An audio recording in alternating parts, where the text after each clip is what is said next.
आमच्या घरी दिवसातून 2दा सगळ्यांना चहा लागतोच. तर आज आपण बघूयात की माझी रेसिपी काय आहे चाय बनवायची.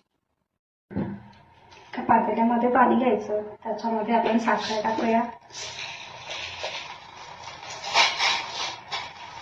जेवढा गोड चहा प्यायचा तेवढी आपण साखर टाकायची. थोडं चहापत्ती टाकूया आणि ह्याच्यामध्ये आता कांदलेली अद्रक टाकायची आणि आता उकळी येऊ द्यायची चांगली.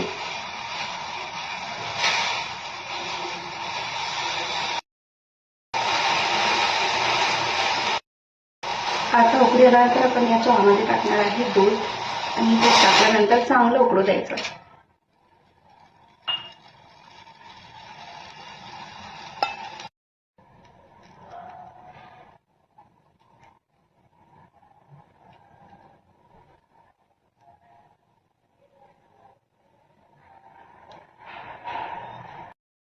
आपला हा चहा आता ऑलमोस्ट रेडी आहे. आपण आता याला काढून घेऊयात.